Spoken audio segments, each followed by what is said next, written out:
How old are you? Because depending on that, I can tell you how good of a developer you are. Is what this article seems to claim. Development gets better with age. And sounds interesting, controversial. I mean, one part of me just thinks the older you are, more likely that you have more experience, therefore it makes you a better developer. So I can see the correlation, but let's see what the article has to say. He has heard the whispers. He's getting older. Who will replace him? People asking him with a straight face, when will you retire? After close to 25 years at Amazon, where each year has been different and amazing, he feels as young as the day he decided to leave academia and join Amazon. The thing about getting older as a developer is that you have seen a lot and encountered many of the problems younger developers are facing, even if they look a little different on the first glance. I would say that's true for all jobs. If you've been around the block as many times as some of us have, you'll have earned battle scars along the way. There are days in war rooms you'll never forget. You have experimented a lot, and you have failed more times than you can care to remember. You have half a head full of what is practical and works, and a quarter of that space has been trained to look for red flags, scanning for things that you know will go wrong.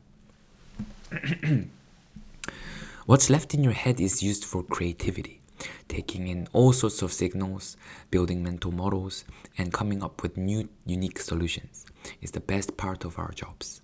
As developers, every day we get to create something new. Let that sink in for a second. Who else gets to do that? And that's why I never take it for granted. Damn, I think that's a really cool sentence. As developers, every day we get to create something new.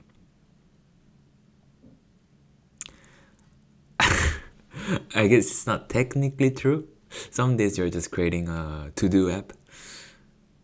But at the same time, it's a new to-do app. It's not going to be exactly the same as what another to-do app. I mean, it could be if you follow a tutorial, but normally it's not. As an older developer, you've also seen patterns repeat themselves constantly. Companies promising the moon but only delivering a package of Swiss cheese. And along comes AI. Not the AI you've been using it for the last 15 to 20 years. NLP, voice to text, text to speech, translation, image recognition, recommendations, fraud detection, all the things that Amazon.com was built on. No, we're talking about generative AI, which even as an older developer, I'll admit is really exciting. The speed of experimentation has dramatically increased in the hands of a seasoned builder with a healthy dose of skepticism. It's really powerful. But it's also been challenging because it wasn't released like other technologies. No one educated users before release. The magic was just let out of the bottle. And because it was so unexpected, the hype absolutely exploded. And this feels strange to us because we've been used to seeing our software evolve with minor version bumps that take a year or more to come out. It took 2 years for Windows 3 to reach Windows 3.1. And macOS X had minor version bumps from 2001 to 2019 before it started doing major version bumps each year. But it seemed like every week, models swap places on the leaderboard with each new version they release. That's true. I think since the ChatGPT came out, the time from it coming out to being a lot of people's really everyday use has been very quick, very, very quick. And a part of that is just the ease of use, I think.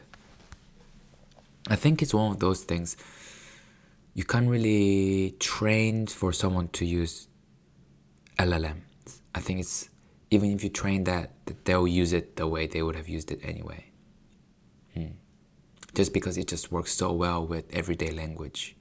And you can get away with making typos, you can get away with making wrong, quote unquote, wrong prompts.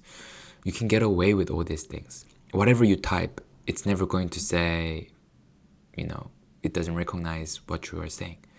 So yeah, compare that to any technology, any other language. You do something wrong, it's going to say it's not gonna run, but ChatGPT, it'll run. AWS has always been a B2B company. We've always provided the building blocks that allow other companies to innovate for their customers. S3, EC2, DynamoDB, Lambda, TSQL. Yet amidst the hype, we were suddenly being compared to B2C companies. It was frustrating, but every experience had taught us what to do.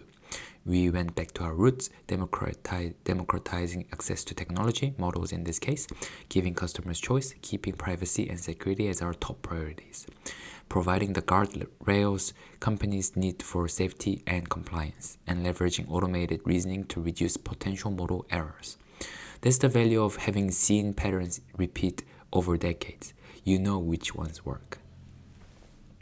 The older developer isn't worried about the barrage of new model announcements and future releases that come out every week. He's seen that before. New tech, same patterns. After all, over the past decades, the older developer has probably learned more than 10 programming languages, tons of OSS libraries, and more platforms than he cares to remember.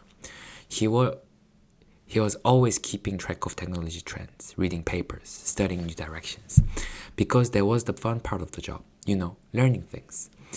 The older developer made sure he was fully prepared when his company was ready to start attacking problems where generative AI is uniquely suited. He's also read Mark Brooker's fantastic article about LLM-driven development and will probably follow his advice. Almost every customer I speak with asks, what should we be doing with Gen AI? The best response I've seen so far is from Byron Cook, one of our brilliant scientists. Sorry for not answering your question immediately, but why did you ask me this question? You'll find that 90% of the answers you get back are not because they think generative AI will solve a specific problem that their business is encountering, but because they are anxious, that they have very strong feelings of FOMO, the fear of missing out. Then you do exactly what you've always done. Have in-depth conversation with your customer, listen, dive deep into challenges, suggest architectures, migrations, and tools. And sometimes the solution will be generative AI. But as an older developer, you already knew this. Now go build.